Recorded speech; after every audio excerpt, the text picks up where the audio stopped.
అదే RTV app వార్తల్ని క్షణాల్లో చదివే అవకాశం ఉంటుంది. ఒక న్యూస్ పేపర్, ఒక టెలివిజన్ ఛానల్ మీ చేతుల్లో ఎప్పుడూ ఉంటాయి. విజయవాడలో జిఆర్టీ గ్రాండ్ హోటల్లో మరి కేంద్ర డిఫెన్స్ మినిస్టర్ అయినటువంటి రాజ్నాథ్ సింగ్ గారు, అదేవిధంగా ఆంధ్రప్రదేశ్ రాష్ట్ర అధ్యక్షురాలైన పురంధేశ్వరి గారు, 5 జిల్లాలకు సంబంధించిన కోర్ కమిటీ సభ్యులు విజయవాడ, మచిలీపట్నం, గుంటూరు, బాపట్ల, నర్సాపేట ఈ 5 జిల్లాలకు సంబంధించిన కోర్ కమిటీ సభ్యులు అందరూ కూడా రేపు ఎలక్షన్లో ఏ విధంగా మనం ప్లాన్ చేయాలి, ఏ విధంగా నెక్స్ట్ 5-10 ఇయర్స్లో అధికారంలోకి రావాలనే దాని మీద ఒక మార్గదర్శనం ఇవ్వడానికి రాజ్నాథ్ సింగ్ గారు ఈరోజు రావడం జరిగింది.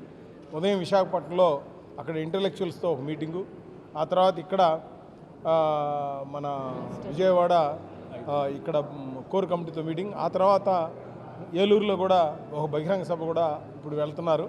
ఈ కార్యక్రమాన్ని పూర్తిగా ఒక రోజు ఆంధ్రప్రదేశ్ కేటాయించడం జరిగింది.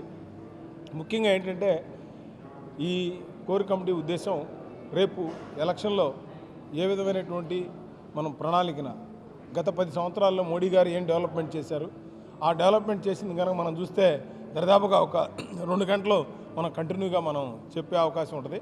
అవి కాకుండా ఇంపార్టెంట్ పాయింట్స్ అన్నీ కూడా మనం ప్రజలకు వివరించాలి.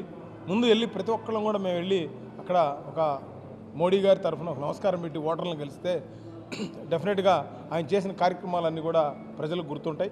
ఆ విధమైనటువంటి కార్యక్రమాలతో పాటు మరి ఈ రాష్ట్రంలో మరలా మనం అధికారంలోకి రావాలంటే ప్రభుత్వం ఇంతకుముందు చేసినటువంటి తప్పులు కానీ, మనం కేంద్రంలో మనం చేసినటువంటి మంచి పనులు కానీ, ఈ డిఫరెన్స్ ప్రజలకు చెప్పేదానికే ఈ రోజున ఇక్కడ ఈ కోర్ కమిటీ మీటింగ్ జరిగింది.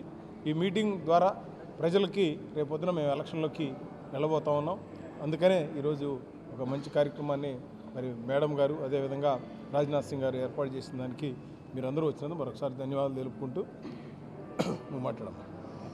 లోక్సభ ఎన్నికలు అలాగే మన రాష్ట్రంలో చూసుకుంటే అసెంబ్లీ, లోక్సభ రెండు కలిపి అతి త్వరలోనే రాబోతున్న దృష్ట్యా రాష్ట్రంలో ఉన్న 25 పార్లమెంటు స్థానాలను కూడా 5 పార్లమెంట్లు కలిపి ఒక క్లస్టర్ లాగా భారతీయ జనతా పార్టీ విభజించుకొని ఈ 5 క్లస్టర్లకి దేశ జాతీయ నాయకులు, అగ్రనాయకులు ఎవరైతే ఉన్నారో అది ప్రధానమంత్రి గారు కావచ్చు, అమిత్ షా గారు కావచ్చు, ఇప్పుడు ఈ రోజున రాజ్నాథ్ సింగ్ గారు వచ్చారు, అలాగే చాలామంది కూడా కేంద్ర మంత్రులు రావడం, ప్రతి క్లస్టర్లో ఉన్న కోర్ కమిటీ అంటే ఆ జిల్లాలో ఉన్నటువంటి పార్లమెంట్లో ఉన్న ముఖ్య నాయకులతో సమావేశం అవడము, అలాగే లబ్ధిదారులు ఈ రాష్ట్రానికి భారతీయ జనతా పార్టీ గడిచిన 10 సంవత్సరాలలో దాదాపుగా 3.8 లక్షల కోట్ల రూపాయలని డివల్యూషన్ ఆఫ్ ట్యాక్సెస్ కింద ఇవ్వడము, మరొక 3.5 లక్షల కోట్ల రూపాయలని గ్రాంట్ల రూపంలో, ఇవి కాకుండా సంక్షేమ పథకాల రూపంలో ఇవ్వడం జరుగుతోంది.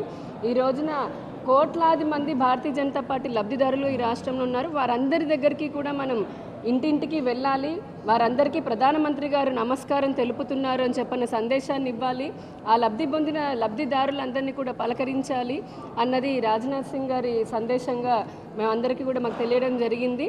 రాబోయే 5 సంవత్సరాల్లో ఖచ్చితంగా ఈ ఆంధ్ర రాష్ట్రంలో భారతీయ జనతా పార్టీ ప్రభుత్వాన్ని ఏర్పాటు చేయడము లేదా ఒక బలమైనటువంటి నిర్ణయాత్మక శక్తిలాగా ఖచ్చితంగా ఎదుగుతుంది అన్న ఒక బలమైన నమ్మకాన్ని కూడా కార్యకర్తలకి వారు అందించడం జరిగింది.